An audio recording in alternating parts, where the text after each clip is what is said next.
కొండమెల్లపల్లిలో హత్య జరిగి 6 రోజులైతుంది. రూపారెడ్డిని అత్యంత దారుణంగా కిరాతకంగా హత్య చేసినటువంటి ఘటనల నేపథ్యంలోనే నల్గొండతో పాటు రాష్ట్ర వ్యాప్తంగా సంచలనంగా మారింది ఈ కేసు. అయితే ఈ కేసులో ఇంతవరకు అనుమానితుల్ని విచారిస్తూ తప్పిస్తే అసలు నిందితులు ఎవరని చెప్పేసి పసిగట్టడంలో పోలీస్ యంత్రాంగం విఫలమైంది. అంటే అవుననే సమాధానం వస్తుంది. ఎందుకంటే ఈ నెల 11వ తారీఖున హత్య జరిగితే ఈరోజు 17వ తారీఖు అంటే దాదాపు 6 రోజులు ముగిసిపోయింది. అయినప్పటికీ కూడా నిందితుల్ని పట్టుకోవడంలో పోలీసులు విఫలమైరని చెప్పేసి ఆరోపణల నేపథ్యంలోనే రాష్ట్ర ఉన్నతాధికారులు కూడా తీవ్రస్థాయిలో ఆగ్రహం వ్యక్తం చేసినట్టు తెలిసింది. ఈ ఘటనకు సంబంధించినటువంటి విచారణ విషయంలో ఏం జరిగిందని చెప్పేసి కూడా ఆరా తీసినట్టు తెలిసింది. అయితే ఇప్పటికే 200 మంది అనుమానితుల్ని అదుపులోకి తీసుకుని విచారణ చేసినామని చెప్పేసి ఉన్నతాధికారుల దృష్టికి తీసుకెళ్ళినప్పుడు కూడా అసలు నిందితుల్ని ఎందుకు పట్టుకోలేదని చెప్పేసి ప్రశ్నించినటువంటి నేపథ్యంలోనే విచారణ చేస్తున్నటువంటి అధికార యంత్రాంగం మాత్రం కొంత నీళ్లు నమ్మినట్టు కూడా సమాచారం అందుతున్నటువంటి పరిస్థితి. ఎందుకంటే ఒక మహిళని ఆమె సొంత ఇంట్లోనే 27 సార్లు కత్తిపోటు పొడిచి ఆ తర్వాత అత్యంత కిరాతకంగా హత్య చేసినటువంటి నేపథ్యంలోనే అన్ని వర్గాల నుంచి కూడా ప్రస్తుతం అనేక అనుమానాలు ప్రశ్నలు తలెత్తుతున్నటువంటి నేపథ్యంలోనే అటు రాష్ట్ర ప్రభుత్వానికి సంబంధించి కూడా ఈ హత్య కారణాలు ఏమై ఉంటాయని చెప్పేసి ఆరా తీయాలని చెప్పేసి ఉన్నత స్థాయి అధికారులను ఆదేశించినటువంటి నేపథ్యంలోనే నల్గొండ జిల్లా పోలీసులు కూడా పోలీస్ శాఖకు సంబంధించినటువంటి ఉన్నతాధికారులు ఆరా తీసినట్టు అంటే కేసుకు సంబంధించినటువంటి విచారణ విషయంలో ఆరా తీసినట్టు తెలిసింది. ప్రస్తుతం మనం చూసుకున్నట్లయితే 200 మందికి అనుమానితుల్ని అదుపులోకి తీసుకోవడం అంటే ఇప్పటికే రూపారెడ్డికి సంబంధించినటువంటి ఫోన్ మిస్ అయినటువంటి నేపథ్యంలోనే సిడిఆర్ తీసుకొని అందులో రూపారెడ్డికి వచ్చినటువంటి ఇన్కమింగ్ కాల్స్ కావచ్చు, అవుట్ గోయింగ్ కాల్స్ కావచ్చు, హత్యకు ముందు ఎవరు ఫోన్ చేశారు, ఎవరితో మాట్లాడారు, ఎంతసేపు మాట్లాడారు అని చెప్పేసి కూడా సిడిఆర్ తీసుకున్న తర్వాత వచ్చినటువంటి incoming calls, out going calls సంబంధించినటువంటి వ్యక్తులు కూడా పిలిపించి మాట్లాడినట్టు తెలుస్తుంది.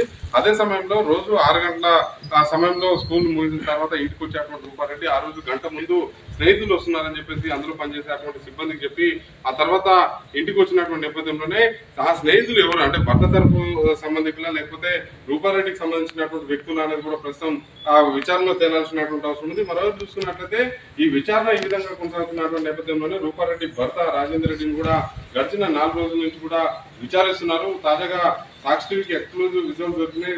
రాజేందర్ రెడ్డి కాసేపటి క్రితమే మల్లెపల్లి పోలీస్ స్టేషన్ లోపలికి వెళ్ళారు.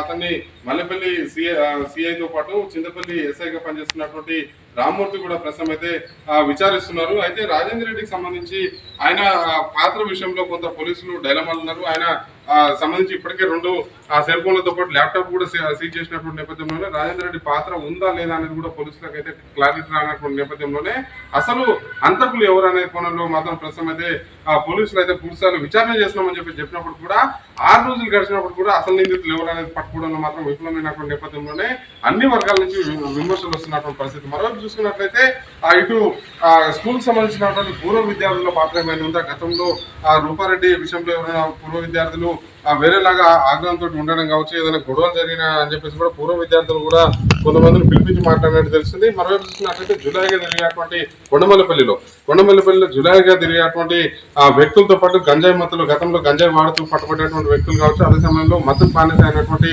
వ్యక్తులను కూడా అదుపులోకి తీసుకొని విచారిస్తున్నారు. మరీ ముఖ్యంగా ఇక్కడ చూసుకోవాల్సినటువంటి విషయం ఏంటంటే హైదరాబాద్ నుంచి శ్రీశైలం వెళ్ళేటువంటి హైవే మీద కొండమల్లపల్లి ఉంటుంది.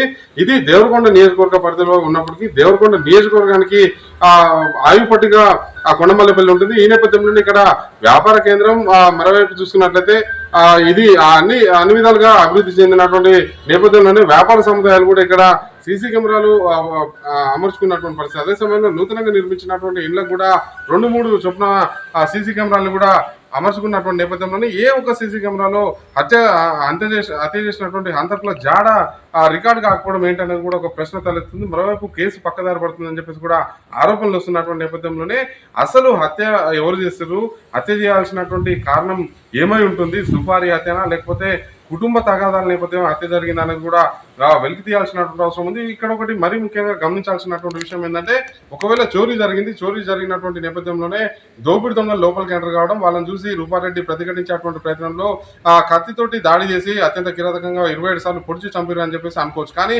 అందులో ఇంట్లో ఉన్నటువంటి నగదు ఉన్న విధంగానే ఉంది. అదే సమయంలో బంగారు ఆభరణాలు ఆ విధంగానే ఉన్నాయి. విలువైనటువంటి వస్తువులు కూడా ఏవి కూడా చోరీకి గురిగానటువంటి నేపథ్యంలోనే దోపిడీ దొంగలు ఇక్కడికి వచ్చిన తర్వాత చుట్టుగా తిరిగి ఉత్త చేతులతో వెళ్ళేటువంటి పరిస్థితి ఉండదు. కాబట్టి దోపిడీ దొంగల పని కాదు, ఇది ఖచ్చితంగా సుపారీ ఇచ్చి హత్య చేసారు.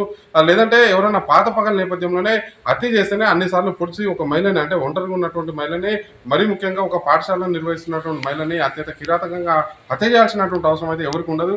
కాబట్టి ఇది సుపారీ హత్యనే కావాలి. లేదంటే మరోవైపు చూసుకున్నట్లయితే గతంలో పాత పగల నేపథ్యంలోనే హత్య జరిగి ఉండొచ్చన్న వాదన వినిపిస్తున్నటువంటి నేపథ్యంలోనే పోలీసులు ఇప్పటికైనా క్షుణ్ణంగా విచారణ చేయాల్సినటువంటి అవసరం ఉంది. అసలు నిందితులు ఎవరు అనేది కూడా త్వరితగతిన వెల్లడించాల్సినటువంటి అవసరం ఉంది. ఎందుకంటే రోజులు గడుస్తున్న కొద్దీ అనేక అనుమానాలు వినిపిస్తున్నాయి. అదే సమయంలో పోలీస్ శాఖ మీద కూడా అనేక ఆరోపణలు వచ్చేటువంటి అవకాశం ఉంది. కాబట్టి ఖచ్చితంగా ఈ కేసు విషయంలో త్వరితగతిన విచారణ ముగించాల్సినటువంటి అవసరం ఉంది.